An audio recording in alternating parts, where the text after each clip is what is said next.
WoW Radio is better than ants. Yes.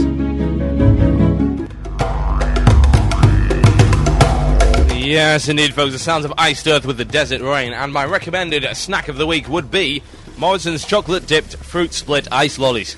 They are most certainly... Yes, indeed. Alright, you're listening to Blue Please here on WoW Radio. Yeah. So far we've come to the conclusion that Zul'Gurub is fantastic, Arathi Basin is fantastic, and in general 1.7 is fantastic. Or is it? Always a flip side to every coin, folks. Now, when Zul'Gurub was first announced, I was under the impression, and rightfully so, bearing in mind that's what they actually said, that Zul'Gurub would be a 20-man, quote, casual, unquote, raid dungeon to be set somewhere between DM/UBRS and Molten Core. So, is that what we've received? Probably. Looking at some of the items that have dropped so far, yeah.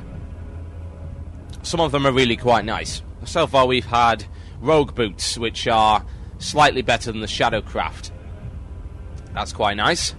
We've had one part of a two-part healing priest/druid/shaman ring set, which is excellent. Better than pretty much every ring that you can get at the moment. Except, of course, in MC and Blackwing Lair. We've also seen...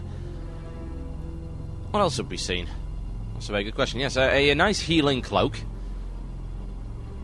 And that's about it, other than the purple drops which you get to make your epic... Well, some of it's not epic. Your class sets from Zul'Gurub, which of course consist of 5 pieces. So far, I haven't seen anything that's been mind-bogglingly ridiculously powerful. However, our guild is doing Zul'Gurub as intended. Our guild is a guild that has done Luciferin in Molten Core, but hasn't got any further. It's still having some issues with class balance and the fact that pretty much everyone that plays in the guild is a casual gamer. Most are married with kids, and we can't simply go into MC 5-6 times a week over and over and over again, or get the fat epics from the PvP gear and all that kind of stuff. We just can't do it. So, we're doing Zul'Gurub, and it seems to be perfectly matched for our abilities. It is difficult, but not overly so. After a few attempts at a boss, the boss will go down. If the boss is done properly, of course, the boss will go down in one shot. As it should. And the pulls aren't ridiculous. We don't wipe on the pulls, it's that simple. We'll lose a few people, but we won't wipe. And that's a big difference between Molten Core and the Zul'Gurub. I've noticed with the patch, of course, the defense nerf, which is a topic I will not be going into, because I simply don't know enough about Warriors to even begin to talk about it, that MC was and has been made slightly more difficult. We seem to be having aggro control problems now. Our tank has actually been one-shotted, which has never happened on a trash mob before.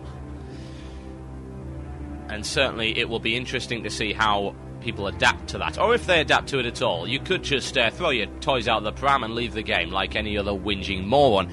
However, changes do happen in a game like this, and it is necessary that people adapt to them. And not only was the defense nerf a change, but Zul'Gurub is a fundamental change in the way the game functions in endgame. There was a massive hurdle to jump, and certainly on EU servers, I assume that American servers do not necessarily have this problem on the basis that they've been going for a heck of a lot longer. But guilds tend to have a big downtime between the ability to take down Strat, Dire Maul, UBRS, Scholarments, that sort of thing, and in being able to successfully at least take 1 or 2 bosses in Molten Core, and then of course a big jump after that to go all the way to Ragnaros, and do it on a regular basis, of course. Now, that was causing a big segregation between the guilds. On my server, I wouldn't say there were that many who have achieved a lot in Molten Core, and certainly not in Blackwing Lair. There are around 4 or 5 guilds on Horde side, and 2 or 3 on Alliance side that are seriously pushing into Blackwing Lair at the moment. And Molten Core wise, we're looking at around 10 guilds aside who have made any noticeable progress into the Molten Core. Everyone else is pretty much stuck outside it. Zul'Gurub is going to make a big difference in that respect. 20 men, 40 men, big difference right there. Blindingly, obviously, a difference. And what it's going to be doing is making sure that people have better equipment. Now, this upsets some people, especially in player versus player. There are some guilds who are arrogant. There are some guilds who are egotistical and believe that their ability to take down Molten Core and Blackwing Lair makes them fantastically, amazingly better than everyone else. In general, these guilds are filled with the unemployed and children. They are the ones who have the time to bash away at it over and over and over again and get to this level. And never let it be said that World of Warcraft does not reward time spent, because it most certainly does. Time is the best resource you can have in World of Warcraft. Most definitely. So the idea that there is a jump, and it will make it easier for people to get on the same level as these players, is upsetting to some people. I would say this is understandable, but not from a positive perspective. It is not understandable at all. It seems these people want to be able to dominate in such a fashion that their enemies have no chance in hell. Take, for example, what I was saying earlier about Arathi Basin. If you get 15 people in there with Tier 2, Tier 3, or Tier 1, Tier 2, whatever you want to refer them to, or full PvP gear, wielding stuff like Sulfuras, getting the full PvP High Warlord set, the High Warlord weapons, some of the really unpleasant kit. They've got their sets. You do not stand a chance in hell. It is really that simple. You can't out-damage these people, you can't out-heal these people, you can't outlast these people. They are naturally better because of their equipment. And you will find that massive divide, and there's generally not a lot of middle ground, because once a guild is successful in Molten Core, they will continue to be successful, and within quite a short space of time, their ranks will be filled with people with fat epics. And if they get fat epics, then they are on the level they need to be to compete in player versus player combat. Zul'Gurub is going to make this easier. It's going to close the gap, and some people do not like that. Now, call me a conspiracy theorist if you will, but I would say that the vast majority of people currently complaining about the stuff that drops in Zul'Gurub, in the fact that some of it they claim is too powerful, are actually Blackwing Lair, MC, high-level PvP players that do not want their positions threatened by so-called noobs.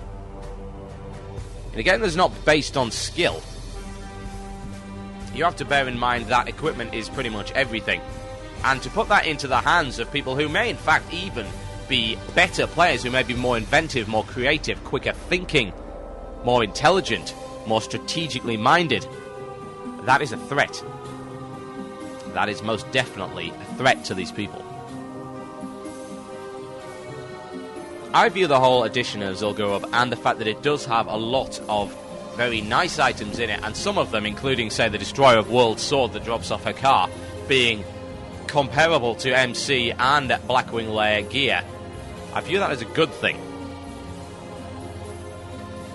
It seems to me that people are complaining, and they're using the whole argument that, oh, well, it's easier to farm Zul'Gurub for this item than it is to farm MC for this item, or Blackwing Lair for this item, or get your PvP rank up for this item, and therefore nerf it. Nerf it now. Now, I can sort of see where they're coming from in that respect, and it's unfortunate that the community has come to the stage where it is all about farming for items. It's like, do it over and over and over again until this item drops. It's not a role-playing game perspective. It really isn't. That's not what role-playing games were originally designed to do, but that is unfortunately the way the game is designed, and people cannot be blamed for being coerced into this and feeling the need to farm for items. And they do. It's blindingly obvious. They need to farm for these items. And if they don't get them, then they cannot compete. And the gap widens and widens and widens. And people do generally go for the easy way out. You will notice the whole thing about the unstoppable force and before that the ice barbed spear. It was like, well, this is easier to get than my Arcanite Reaper. Or this is easier to get than whatever other weapon you want. So I'm going to get this instead, because it's easier. They can't be blamed for that necessarily. As an Arcanite Reaper, for instance, does take a lot of grinding, or it does take a lot of money to get a hold of. Now, you can't blame people for taking the easy way out in that respect, but unfortunately it's becoming a little bit endemic of this community that they will take the easy way out. And if they do take the easy way out, you will find that equipment becomes more imbalanced than was originally intended. This sword, I can see the problem being that people will farm for it, and people have already brought her car down because it was put on the test server, which in my opinion was a really silly thing to do. But that's irrelevant, that's just my opinion. People will farm for this sword, and they will get it. Now, there are two possibilities. Well, actually, no, there are three possibilities. The first thing you can do is, of course, simply leave it alone. And see whether or not you really do have every other warrior, hunter, chamois running around with this big sword of fecking doom. Of course, the second option is you nerf it. And that would be sad to see. Because when the developers originally announced Zul'Gurub and people asked, what's there for me? I've already done Molten Core, etc. Why would I want to go into a lower end instance? And they said, well, while it is a slightly lower instance than Molten Core, it does have some stuff that everyone will want to get their hands on. And they were, of course, correct. There is a nasty sword. It's beyond nasty. It is ridiculously powerful. Now, nerfing it may be justifiable, but I think it would be quite sad to see it nerfed below the level of other drops, say Molten Core drops, etc. Because people have this idea, well, it's incremental. And they have this idea because that's the way the game was designed, but that doesn't mean it's going to stay that way. And getting back to what I was saying earlier, it's a case of adapt, adapt, adapt, and conquer. Now, I would disagree with nerfing the blade itself, but what you could do as a third option is to reduce its drop rate. You don't see people complaining about the Sword of Rivendare, for instance, which increases your run speed and is potentially a very powerful item, or the Headmaster's Charge, which drops off Gandling, because the drop rates are so incredibly low that it's a non-issue. When you encounter someone with that weapon, you can count yourself as simply unlucky for having encountered, 1 in a million possibility of actually running into someone with this weapon, the same as Sulfaris and things like that, or the Blessed Blade of the Windseeker, and just shrug it off and say, well, okay, I'll avoid that person in the future. You don't have every other person running around with it in, for instance, the manner of the Unstoppable Force. And I think, to be honest, that's probably the way to go. Reduce its drop rate so that farming it becomes a total and complete waste of time, but still have it there dangling as the possibility. The big sword that drops from her car. Right, okay, just before the break, I'm going to recap what we've been saying in working as intended. And of course the idea was... oh dear, it signed me out of my Gmail account. That was quite silly. How would you improve the Alterac Valley? How would you redesign it? How would you change it? So, Mr. Potsky, also known as Anvil Beard, has come up with a few ideas. He says this: to improve AV, you could say decrease the rep rewards and increase the honor rewards of the AV quests / minigames. Decrease the number of NPCs on each side, but make them stronger. And he says the main thing is less haste, more speed. The game should last roughly the same amount of time, but they need to seem faster, more adrenaline.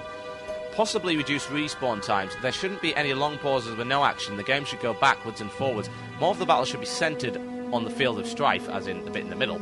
To make AV popular again, shut down AB. no, let's just not even go there. AB is the best thing they've ever added to World of Warcraft in a very long time, and I spent most of yesterday in it. So no. No, no, no, no, go away. Do not shut down the Arathi Basin. But it has to be said, AV does require redesign to entice people back into it and give people a reason to fight there. And perhaps those suggestions could help. Now, if you have any more suggestions as to how to improve the Alterac Valley, how to redesign it to make it more fun, more balanced, and more enticing to players now that the Arathi Basin is out, email themurloc@gmail.com. That is the Murloc. There was no K in Murloc at gmail.com. Right, okay. I think it may be time for a little break. When we get back, we of course have Wrap in the Forums, the Nubcake News, the Imbecile of the Week, and much more discussion as regards to the new patch. Now, I don't see any reason why we shouldn't play some Iron Maiden. And they are, as you are well aware, absolutely fantastic. You are listening to Blue Please here on WoW Radio. Coming up right now, it's Hallowed Be Thy Name. Enjoy.